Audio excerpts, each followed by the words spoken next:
católica mete mucho la cuestión de culpa, cosa que tú no eres culpable de nada, ¿no? Me he perdido, como que no es culpable de nada.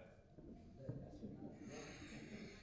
Yo soy culpable de un montón de cosas. Ya, bueno, pero te quiere decir que uno actúa dependiendo de los conocimientos, otra cosa No es es la este, maldad o cosas no es el así. texto con el que quería comenzar, porque este tema es para la semana que viene, Vale, vale. pero por clarificar, ¿no?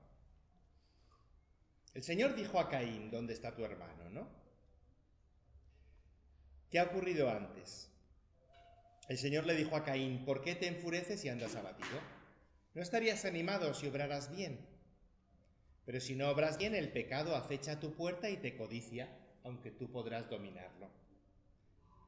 Caín dijo a su hermano Abel, vamos al campo, y cuando estaban en el campo, Caín atacó a su hermano Abel y lo mató. No era este el texto con el que quería comenzar, pero es un texto que nos puede encuadrar el problema que os quería proponer este año. Sabéis que mi sugerencia es que sigamos un tema y vayamos viendo a lo largo del recorrido bíblico, vayamos haciéndonos una idea de cómo el autor, los autores, tenemos el autor divino, va preparando una respuesta a este problema, y a mí me parecía que este año el problema de la violencia era un problema significativo. Lo he querido dirigir desde el punto de vista de opresión y retribución. Bueno, primero porque si titulaba el curso La violencia en la Biblia, pues a lo mejor asustaba más. Veo que lo de retribución ha asustado bastante y algunos han pensado que íbamos a hablar de impuestos y podía ser peligroso, ¿no?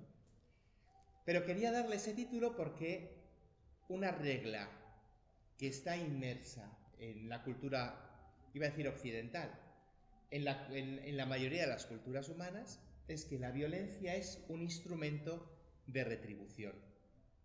Es el cauce para obtener lo que mereces o lo que necesitas. Y de esa forma la retribución termina convirtiéndose muchas veces en opresión, hasta el punto de que la opresión aparentemente llega a ser una ley universal como la ley de la gravedad, con conclusiones tan preocupantes como la de llegar a decir que no tenemos culpa porque las cosas hay que hacerlas porque son así, ¿no? Bueno, el autor bíblico va a tener bastante claro que hay una decisión y por tanto que hay una culpa, que hay un responsable de esta opresión y de esta violencia. Ya os puedo adelantar que no está especialmente claro, al menos en la parte del Primer Testamento, si esta violencia es intrínseca a la naturaleza o es extrínseca, por decirlo de alguna otra forma. Si podría imaginarse una naturaleza en la que esta dimensión de opresión y peso no fuera una ley. Podríamos imaginar un mundo en el que no hubiera este impulso de opresión. De hecho, esa imaginación, ese sueño, lo encontramos en el profeta Isaías, en un texto que todos recordaremos. La imagen idílica del cordero y el lobo pastando juntos. Es la forma de definir el reinado mesiánico. Es una imagen que además en nuestra cultura occidental ha quedado plasmada como un modelo. Habitará el lobo con el cordero, el leopardo se tumbará con el cabrito, ternero y león pacerán juntos y un muchacho será su pastor. La vaca pastará con el oso, sus crías se tumbarán juntas. El león y el buey comerán paja. El niño de pecho retozará junto al escondrijo de la serpiente y el recién destetado extenderá la mano hacia la madriguera del áspid. Esta imagen idílica de un mundo en el que la violencia ha desaparecido es la imagen que hemos transmitido en la tradición cristiana como nuestra imagen del reino de Dios. Curiosamente, a este capítulo 11 de Isaías yo querría responderle con otra realidad, con el capítulo 20 de Jeremías, en el cual el profeta, invadido por el Espíritu de Dios, dice: cuando hablo, tengo que gritar, y proclamar violencia y destrucción. La palabra de Dios me ha servido de oprobio y desprecio a diario. Decía, no volveré a recordarlo ni pronunciar su nombre, pero hablaba en mis entrañas, había como en mis entrañas como un fuego. Yo intentaba sofocarlo y no podía. Continuamente esta palabra de Dios me hace gritar violencia, destrucción. Bueno, pues nuestro recorrido tendrá que comenzar en este equilibrio, o si queréis, en esta doble línea, de una expectativa, de una paz serena y de una realidad, de un continuo pronunciar e invocar violencia y destrucción. Como si de alguna forma obtener la paz fuera el objetivo, pero ejercitar la violencia, ejercitar la opresión fuera el método y que eso os diría fuera el único método. Esta ha sido la motivación para preparar este recorrido y esta es la invitación que os hago. Que vayamos viendo textos y vayamos preguntándonos y al mismo tiempo identificando hasta qué punto esta servidumbre a la opresión ha terminado por ser un elemento constitutivo de muchos de nuestros regímenes sociales y de muchos de nuestros esquemas mentales. Estamos en una situación privilegiada para leer este texto, para realizar este curso. Una situación mejor que la de la generación que nos ha precedido. Casi os diría que mejor que la situación en la que estábamos hace 30 años, mucho más jóvenes y con más fuerzas, terminando el milenio. Si recordáis, cuando vivimos la experiencia de guerra en los años 90, las guerras de Irán, había una oposición muy explícita a la guerra. Terminamos el milenio herederos de las violencias que habían sufrido nuestros abuelos. Terminamos el milenio con una certeza. La guerra nunca es el camino. Era una certeza prácticamente asumida en nuestra cultura occidental. Es verdad que cometimos quizá la ingenuidad de creer que todo el mundo pensaba como pensábamos en la cultura occidental.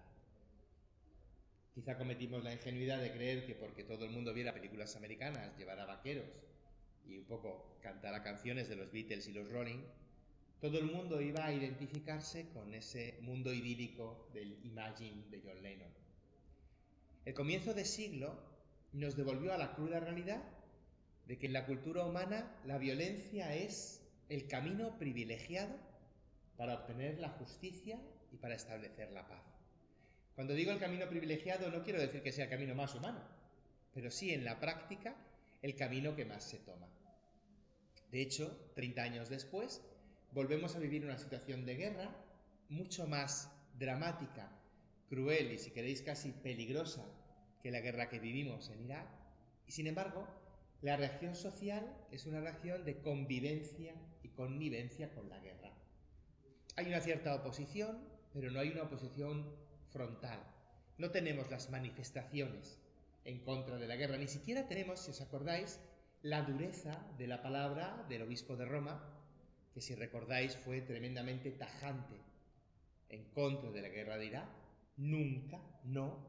Bueno, es verdad que era un polaco crecido tras la Segunda Guerra Mundial, y no hemos tenido esa palabra tan tajante en el caso actual.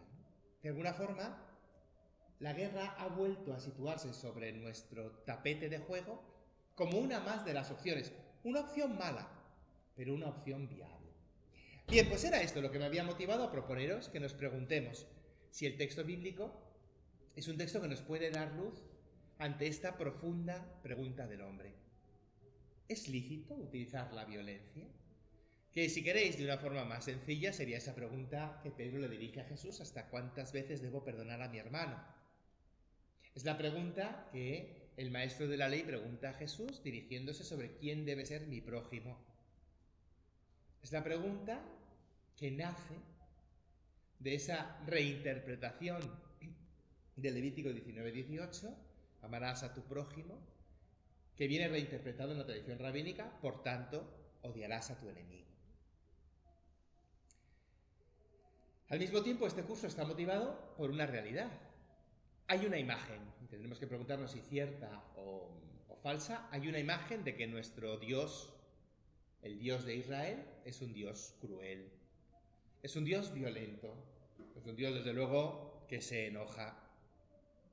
Tenemos de fondo nuestro canto de Requiem con el Dies Irae y el recuerdo del profeta Sofonías, y con él Nahum, Abdías, Habacuc, los profetas que pondrán como medio de salvación una acción violenta contra los enemigos. Tendremos también de fondo, y ahí sí lo hemos proyectado después en nuestra imagen escatológica, esa imagen tan dura del Evangelio de nuestro Dios como un Señor que reclama lo que no ha prestado y siega donde no ha sembrado. Como si esta capacidad de aprovechar la fuerza en mi beneficio fuera un derecho natural. Podríamos preguntarnos si realmente nuestro texto bíblico santifica de algún modo la violencia. Nos sonarán expresiones como guerra santa y tendremos en algún momento que afrontar la cruda realidad del anatema, el exterminio completo de una población. No en vano, nuestra experiencia religiosa se funda en un evento histórico, la salvación de los hijos de Israel, que trae como contrapartida la masacre, el genocidio, por así decirlo, de los hijos de Egipto. Tenemos que confrontarnos con ese texto, podremos utilizar también todos nuestros recursos literarios y hablar de una exageración o de una forma literaria de narrar, pero no podremos evitar el sospechar que hay una lectura del texto bíblico que nos hace pensar que los que no son miembros de nuestro pueblo son prescindibles. Y una vez más, nos sugiere que la violencia pueda ser un camino, quizá un camino costoso, pero no digamos que no sea un camino práctico. No en vano, cuando en la Pasión quien redacta el Evangelio tiene que preguntarse sobre lo eficaz que sea viajar sin espada ni bastón, ¿no? Recordará Jesús a los discípulos que el que no tenga espada, que venda el manto y se compre una, ¿no? Y luego, uno de los textos que más me gustan son los hijos de Zebedeo reclamando a Dios que haga llover fuego del cielo y que caiga sobre los samaritanos que les han despreciado. Incluso en la vida de Jesús, esta imagen de la violencia como medio rezuma. Es verdad que en la vida de Jesús, y posiblemente lo tengamos que ver después en el Nuevo Testamento, esta imagen de la violencia como instrumento queda dulcificada, casi os diría que queda apagada. La tradición evangélica nos recuerda a un Jesús con tintes violentos, o al menos con tintes revanchistas, la imagen de la expulsión de los mercaderes, pero también la forma como maldice a la higuera que no da frutos. Es un Jesús que encarna esta violencia de la ira de Dios, del Dios que no se ha sentido satisfecho. Aunque después encontremos en las cartas, sobre todo en las cartas de Pablo, una aceptación del régimen social y con una cierta dureza, y quizá aquí tendríamos la respuesta a Kirill, en el capítulo 12 de la carta a los Romanos, cuando Pablo pide que recemos por nuestros dirigentes y que consideremos a los gobernantes instrumento de Dios. También tendremos que confrontar esta segunda posición porque no solo no me basta renunciar a la violencia como un instrumento a utilizar, sino que tendré también que preguntarme hasta qué punto el texto bíblico consiente que otros utilicen el instrumento de violencia. Nos tenemos que mover entre estas dos amenazas, ¿no? Entre Escila y Caribdis, y navegar sin que los cantos de las sirenas nos despisten. Tendremos, como dice el Deuteronomio, que caminar sin desviarnos ni a derecha ni a izquierda entre el agua y el fuego, tratando de discernir hasta qué punto ser violento y, por tanto, oprimir al más débil pueda considerarse una actitud humana. Estamos en una situación privilegiada porque poseemos una experiencia más directa de la guerra y además todos nosotros hemos vivido una experiencia más directa de la paz. Y en ese sentido, tendremos que confrontarnos con nosotros mismos para preguntarnos qué ha cambiado en estos 30 años, para que hace 30 años fuera un radical opositor a la guerra y ahora socialmente y quizá a lo mejor personalmente pueda ser un connivente con la misma, ¿no? ¿Qué ha sucedido socialmente y por qué la violencia ha terminado siendo un instrumento? Providencialmente comenzamos el curso marcados por una doble realidad, que nos puede dar ya una luz, por si alguno ya no vuelve y se aburre mucho en esta clase. Yo os doy la respuesta ya el primer día y así al menos os iréis con una clave de lectura. Hoy celebramos la fiesta de San Francisco de Asís.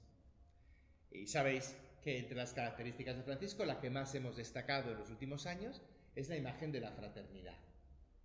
Esa imagen casi infantil de llamar a todos hermano, hermana agua, hermano lobo, hermana muerte. Esa posición vital de reconocer un vínculo con cualquiera que se me acerca. Por encima de esa otra posición vital con la que nacemos, que es de reconocer una amenaza en cualquiera que se me acerque.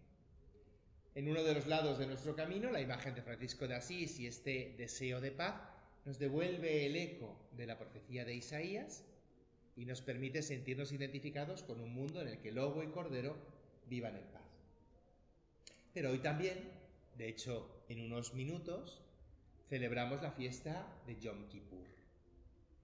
Hoy comienza el 10º día, al caer la tarde, y es el gran día de expiación.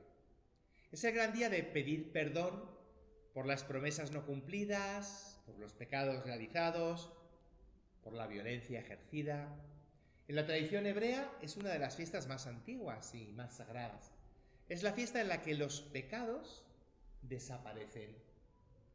No es específicamente el tema del curso, pero es bueno comenzar por ahí para proponeros lo que podría ser una clave que intentaré desgranar a lo largo de mi lectura, muy particular siempre, ¿no?, del texto bíblico, lo que podría ser una clave de cómo afrontar o de cómo afronta la tradición bíblica este elemento de la violencia. Uno de los textos de la oración que se hace en esta tarde en las sinagogas dice así. Va repasando todos los crímenes, nosotros diríamos pecados. Ellos más bien hablarían de faltas o transgresiones, ¿no? Hemos perdido la paciencia y hemos reaccionado con ira y enojo, sabiendo que la ira es un pecado que se compara con la idolatría por su irracionalidad y su destructividad. Hemos actuado sin paciencia con nuestros hijos y alumnos, enojándonos con ellos injustamente. Se pide perdón por muchas más cosas y sí, se acaba pidiendo perdón por cosas un poco más serias. Pero me gustaba esta pequeña oración sobre la ira que se compara con la idolatría en irracional y destructiva. En contra de la experiencia de Francisco de vivir en fraternidad, una experiencia inmediata del ser humano es la de reaccionar frente al otro con una respuesta que me protege de su amenaza. Es decir, convertirme en una amenaza mayor. Y la oración de Yom Kippur lo define como irracional y destructivo. Destructivo lo entendemos.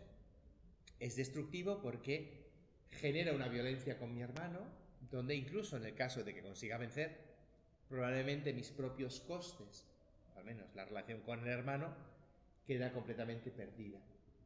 En la experiencia de la guerra, sabemos que ganar la guerra solo significa perder menos. Las tierras quedan arrasadas, los campos destruidos y muchas veces la sociedad queda deshecha. Pero me interesa que la oración de Yom Kippur hable de irracional este movimiento de la ira. Hay algo tradicionalmente reconocido, y lo hemos visto en el texto de Génesis 4, en la forma como Caín mata a Abel, hay algo de ajeno a la razón humana en la reacción llevada por la ira, incluso en la caricatura que hacemos siempre. Cuando manifestamos la violencia, la ira siempre nos deforma el rostro, nos vuelve más cercanos a los animales. Y sin embargo, existe una forma de ira que se disfraza de racionalidad. Y es aquí donde tendremos que leer con detenimiento cómo la tradición bíblica afronta también este segundo elemento de la ira.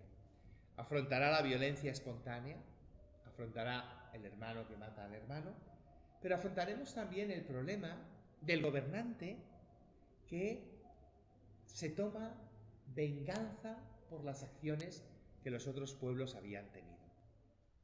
En ese sentido, y perdonadme si rompo un poco la mística, me encuentro en la obligación de recordaros que ese tierno capítulo 11 de Isaías que os leía antes, con esa imagen idílica, bucólica, ¿no?, de lobos y corderos pastando juntos, la vaca pastará junto al oso, viene establecido porque alguien establece una ley por encima de la ley del instinto. Brotará un renuevo del tronco de Jesé y de su raíz florecerá un vástago, un heredero de David. Sobre él se posará el espíritu del Señor, de sabiduría, entendimiento, consejo, fortaleza, ciencia y temor del Señor. Poseerá la capacidad de gobierno.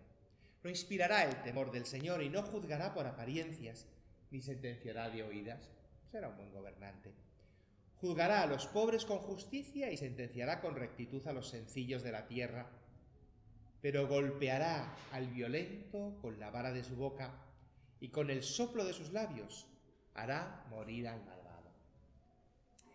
El versículo 4 identifica el juicio justo y la sentencia recta con golpear y hacer morir. Identifica una acción de justicia con una acción violenta, como si fueran instrumentos parejos. La justicia será ceñidor de su cintura y la lealtad de sus caderas. Nadie causará daño ni estrago por todo mi monte santo, porque lleno estará el país del conocimiento del Señor. Izará una enseña hacia las naciones y reunirá a los desterrados y congregará a los dispersos y cesará la envidia de Efraín y se acabará la hostilidad de Judá.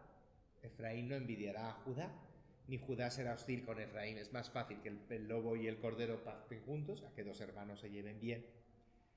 Caerán contra el flanco de los filisteos de Occidente y juntos despojarán a los hijos de Oriente, Edom y Moab con su propiedad. Los amonitas serán sometidos. El Señor secará la lengua del mar de Egipto, agitará su mano contra el Nilo y con un soplo ardiente lo dividirá en 7 brazos y podrán cruzarlo en sandalias y hará una calzada para el resto del pueblo. El capítulo 11 de Isaías, y de forma mucho más gráfica, el capítulo 9, este niño que gobierna, que es maravilla de consejeros, que va cubierto con el celo del Señor, es el niño que lleva el bastón de mando sobre los hombros, que quebrará a los opresores como en el día de Madián y que hará que la bota que pisa con estrépito y la túnica empapada en sangre sean combustible y pasto del fuego. Todo movimiento de justicia y pacificación viene parejo a un movimiento de violencia. Por eso hablaba en este curso de opresión, porque vamos a intentar descubrir hasta qué punto la opresión es un mecanismo natural en el hombre y de qué forma el autor bíblico, y esto va a ser un poco mi expresión, de qué modo el autor bíblico va a tratar de superar esta especie de ley natural que nos impulsa a identificar los actos de justicia con actos de opresión en sentido contrario. Nosotros conocemos ese movimiento en el que para conseguir una paz lo que tenemos que hacer es eliminar a los adversarios, para conseguir una victoria lo que tenemos que hacer es aniquilar a nuestros contrincantes, y vamos a ver un poco de qué forma el texto bíblico nos puede orientar. Como hoy es la fiesta de Yom Kippur, vamos a introducir ya la respuesta del curso por si alguien no quiere volver, ¿no? ¿Qué significa Yom Kippur? Por eso, gran pregunta. Yom significa día y Kippur es la víctima expiatoria. hemos preparado esta pregunta. Kippur es la víctima expiatoria, por eso se suele llamar de día de la expiación. El Kippur sería un animal que sufre las consecuencias de las transgresiones. En el esquema judío, y lo podéis ver en el capítulo 16 del libro del Levítico, en los rituales de expiación, el gran día de expiación, que hoy se celebra de forma un poco diversa, porque, como ahora os leeré, el ritual del Levítico es un poco complejo de seguir hoy.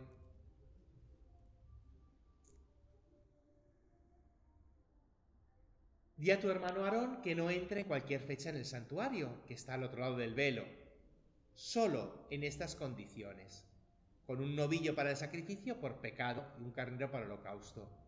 Lo hace en este día especial, en el que se ofrece un sacrificio y se presentan dos machos cabríos.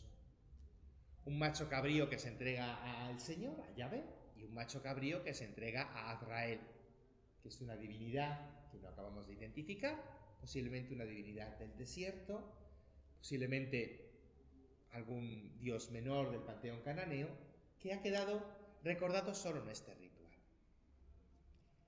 Lo que hace el pueblo es poner sus manos sobre el macho cabrío y de alguna forma confesar sobre él sus pecados, cargar en él sus pecados. Después este macho cabrío es enviado al desierto, donde él se lleva los pecados y al llevarse los pecados, las transgresiones, lleva también consigo las consecuencias de estas transgresiones. En la tradición hebrea, en el fondo, la respuesta a los actos de opresión son nuevos actos de opresión. Como si fuera un círculo que no se puede romper. Y por eso os digo que el punto de partida tiene que ser concebir la violencia y la opresión como una ley intrínseca a la naturaleza. En nuestra observación del mundo natural, pues vemos que la naturaleza, diríamos, es cruel. La naturaleza prospera a través de opresión. Y la naturaleza entrega la retribución, es decir, entrega a cada uno lo que le corresponde, siempre a través de una opresión. Incluso una opresión un poco banal, como es arrancar los frutos de un árbol, pero claramente en el mundo animal es una opresión donde se puede generar incluso una pirámide de depredadores. Curiosamente, cuando esta opresión es desordenada, incluso el mismo opresor puede ser víctima de su propia opresión. La violencia genera un círculo tal que termina incluso volviéndose contra el mismo opresor. Este mecanismo que lo vemos en la naturaleza, cada vez que un depredador excede los límites que las presas pueden darle, se ve de forma mucho más clara en nuestros regímenes sociales, que en muchas ocasiones copian estos modelos. Los regímenes de la antigüedad venían comprendidos como un sucederse de gobernantes. Es interesante que nos fijemos que en la tradición latina la palabra para gobernante, dominus, se va a heredar después con un sentido peyorativo. Dominar en nuestra cultura occidental terminará teniendo una connotación negativa. De hecho, en una relación esponsal, llamar dominador resulta extraño. Ya llamar señor resulta un poquito exagerado. En griego es peor, en griego la palabra es déspota. En nuestra tradición grecolatina, déspota tiene una connotación absolutamente negativa. Pero realmente en origen, el déspota era el gobernante que efectivamente gobernaba de forma despótica, es decir, gobernaba como un gobernador, puesto que no tenía que rendir cuentas a ninguno de los súbditos. En la evolución de la cultura occidental, lo más cercano que hemos tenido de este tipo de estructura sería las monarquías absolutas del siglo XIX, una situación un poco anacrónica, extraña, que trajeron como respuesta siempre, pues los regímenes revolucionarios y más adelante los regímenes republicanos. Siempre un movimiento de violencia para compensar la violencia. Pero lo interesante es que este círculo de violencia que compensa no es un círculo, sino una espiral, donde el proceso de compensar violencia con violencia lo que hace es agrandar cada vez más la violencia. El autor bíblico conoce esta historia en la tradición de los imperios. A la violencia del imperio asirio sucedió la violencia del imperio caldeo de Nabucodonosor, al cual sucedió la violencia del imperio persa, al cual sucede la violencia del imperio griego de Alejandro, la violencia de los reinos seleucidas y finalmente la violencia del imperio romano. Sí que es verdad que a la hora de describir esta violencia, nuestra memoria histórica va a ser interesada y va a distinguir la violencia de los pueblos ajenos, los bárbaros, de la violencia de nuestro propio pueblo, el imperio.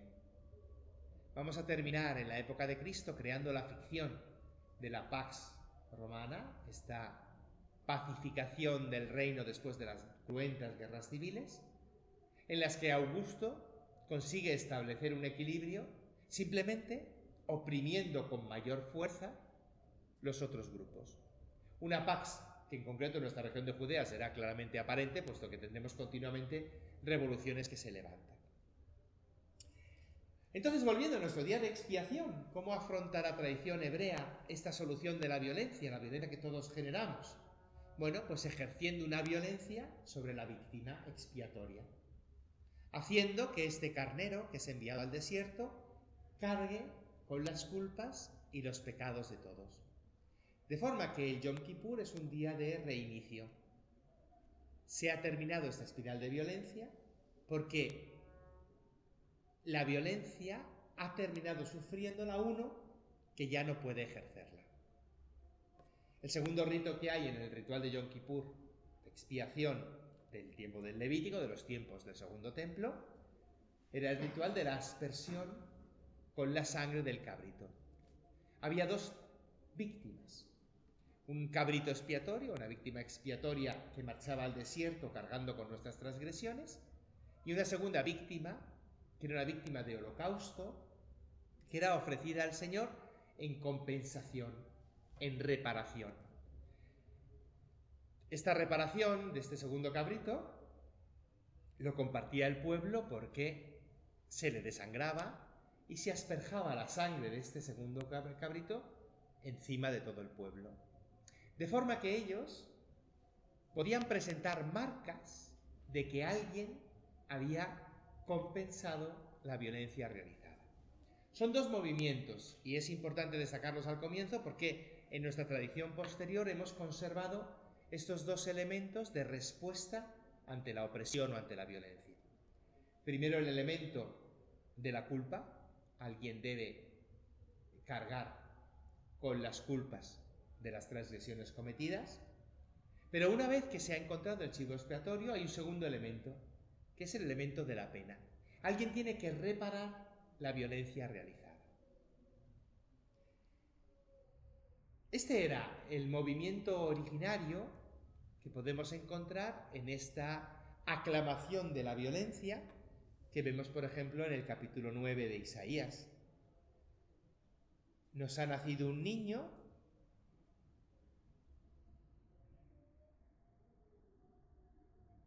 que ha quebrantado la vara del opresor, el yugo de la carga y el bastón de su hombro, que ha hecho combustible del fuego la bota que pisa con estrépito y la capa empapada en sangre.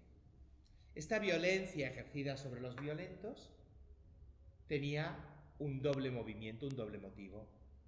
En primer lugar, que quien ha cometido la transgresión pague por la transgresión realizada en el sentido de que reconozca esta culpa y sea depuesto de su cargo de gobierno. Pero en segundo lugar, que compense, que restablezca la culpa realizada. Por ese motivo, la forma de realizar la expiación era la forma de una víctima sacrificada, porque de algún modo había que compensar a los dioses, a la divinidad, por las transgresiones que habíamos realizado. A nosotros nos puede resultar un poco complicado afrontar este movimiento porque en nuestra relación con la divinidad no encaja el modelo de la violencia. la denominación de Dios como Padre en el Nuevo Testamento dificulta muchísimo una relación de violencia, que sí lo permitía la relación con un Dios Adonai, con un Dios Señor. Pero en segundo lugar, el movimiento que va a haber en el Nuevo Testamento de integración en el Imperio Romano va a facilitar que en la Iglesia se sea convivente con la opresión institucionalizada. Y esto también lo vamos a proyectar en nuestra relación con Dios. Por eso, en nuestra relación de transgresión, nos va a resultar complicado reconocer este aspecto de la víctima. De hecho, nuestras transgresiones con Dios en este día del Yom Kippur no nos hacen imaginar una condena a muerte. De hecho, habitualmente nuestros crímenes con Dios no generan unas maldades tan grandes como para que un cabrito tenga que pagarla por nosotros. Nos da la impresión que la violencia que ejercemos es una violencia aceptable, asumible.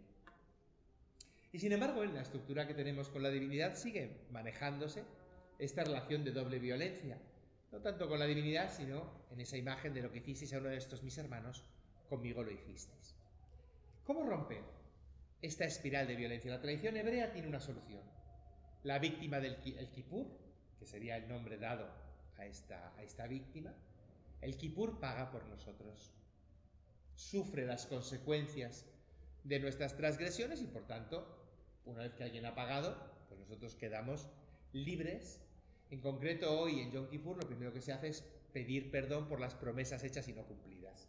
Bueno, pues alguien paga por esas promesas. El movimiento de Kippur es un movimiento de rechazo a la violencia, de alejamiento de la violencia.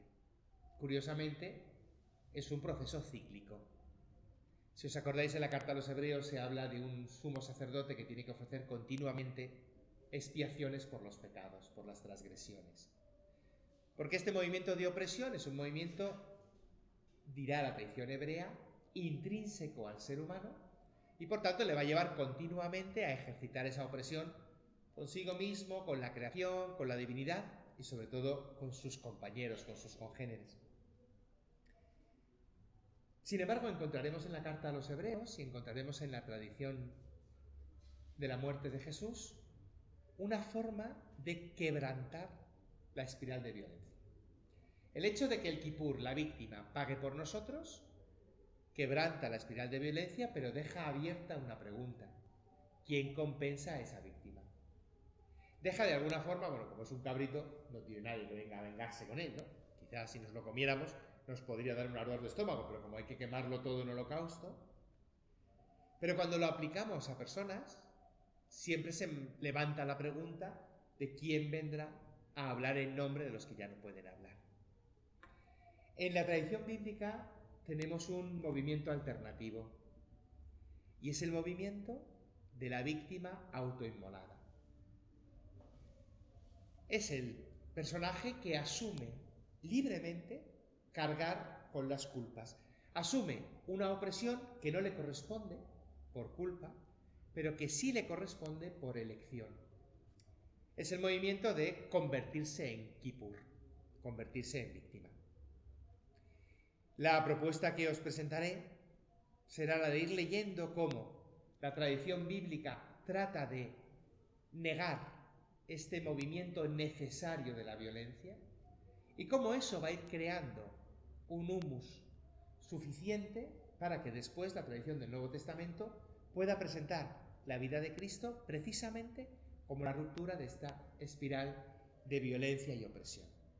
Frente a una ley continua de oprimir al opresor, la tradición del Nuevo Testamento nos va a presentar a un dominus que se hace siervo, que acepta sobre sí esta opresión.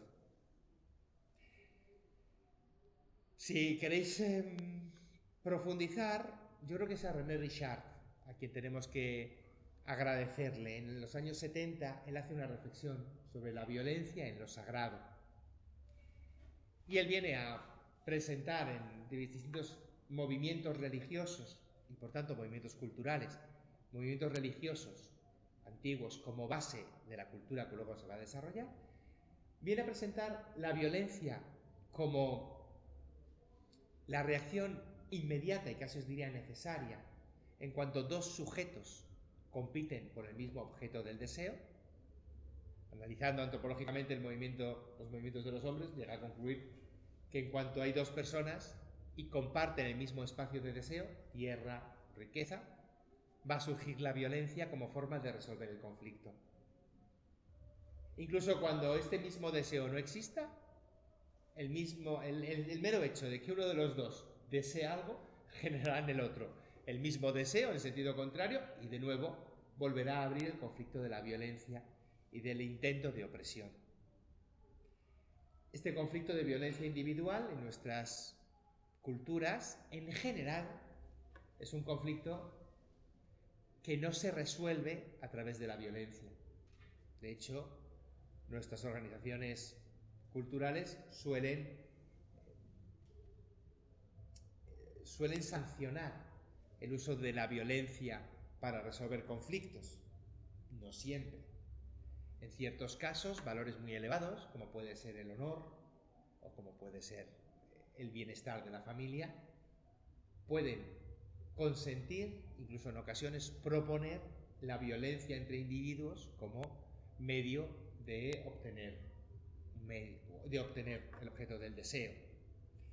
De hecho, en ámbitos muy infantiles, pero en ámbitos escolares, hemos llegado a proponer la violencia, la competitividad, como medio de obtener una posición de privilegio o de honor o de representación. Y si os fijáis, y estoy pensando ahora mismo en el fútbol, le ponemos unos límites a esa violencia, pero la reconocemos como un instrumento válido. Entre individuos podemos permitirnos, si queréis, el lujo de no aplicar la violencia. O mejor dicho, entre individuos podemos permitirnos el lujo de consentir este conflicto, porque no afecta al conjunto de la sociedad. Pero imaginaos que este conflicto entre dos individuos afecta a todo el grupo. Termina convirtiéndose en un conflicto entre miembros del grupo. Termina disturbando el armónico devenir de nuestra sociedad. En ese caso, nuestras mismas estructuras sociales prevén el uso de la violencia contra el individuo. Y nosotros lo estamos leyendo de forma sorprendente en la forma como en determinadas circunstancias consideramos lo que llamamos una violencia justificada o una opresión justificada. De hecho, más que en otras épocas, en los últimos 10 años, hemos vivido reacciones políticas que cuando éramos mucho más jóvenes habríamos considerado inadmisibles, y quizá nos hemos encontrado nosotros mismos sorprendidos apoyándolas y animándolas. Ante una situación de violencia manifiesta, se nos aparece como única solución una violencia aún más fuerte. Toda sociedad seguiría esta regla y esta norma: resolver los conflictos entre individuos que afectan a la sociedad. La forma más eficaz es estableciendo una violencia que termine con la causa de ese conflicto. La expresión que tenemos siempre es la de encontrar un chivo expiatorio. El chivo expiatorio, en primer lugar, cesa la violencia. Tenemos un conflicto en un aula, que es el más sencillo, elegimos al cabecilla, hacemos un castigo ejemplar y se termina la violencia. Tenemos un conflicto sindical, elegimos al cabecilla, ejercemos un castigo ejemplar, eliminamos la cabeza y cesamos la causa de la violencia. Pero al mismo tiempo también comenzamos un proceso de retribución ante los que habían sentido esa violencia. Establecemos unas reglas nuevas. Restablecemos una cierta paz social. La propuesta de la tradición bíblica va a seguir este esquema, pero asumiendo que el chivo expiatorio, este cabrito que se presentaba a Israel, se va a presentar de forma voluntaria. Va a ofrecer su vida, es decir, va a ejercer violencia sobre sí mismo. Va a sustituir, si queréis, el papel del opresor y el papel del oprimido. Se va a identificar a sí mismo como opresor de su opresor y va a ejercer sobre sí mismo la opresión. Es algo complicado de leer, así que os pongo claramente el ejemplo de la tradición bíblica, el ejemplo más claro, que sería la expresión con la que la carta de Pedro reconoce la acción del crucificado. En un esquema del Antiguo Testamento, la reacción del padre ante los labradores, viñadores que han matado al hijo, sería hacerles morir de mala muerte. ¿Recordáis cuando Jesús comenta la parábola de los viñadores homicidas, ¿no?, en el Evangelio de Mateo? La expectativa de la cultura del siglo I, quizá en cierto sentido la expectativa de toda cultura humana, es responder a una violencia con una violencia proporcionada. Y digo proporcionada porque cuando matan a tu hijo, la desproporción se considera proporción. No hay violencia suficiente para un padre que le ha matado a su hijo. Y sin embargo, la experiencia del crucificado es justo la contraria. Es la experiencia de una divinidad, de un padre que ama en el hijo lo que era incapaz de amar en los hombres.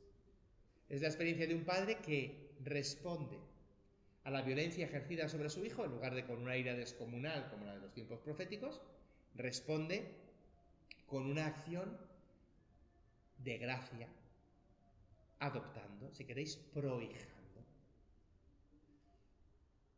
Entrega al hijo, o deja que el hijo sea el receptor de la ira divina y otorga a los opresores la herencia que correspondería al hijo.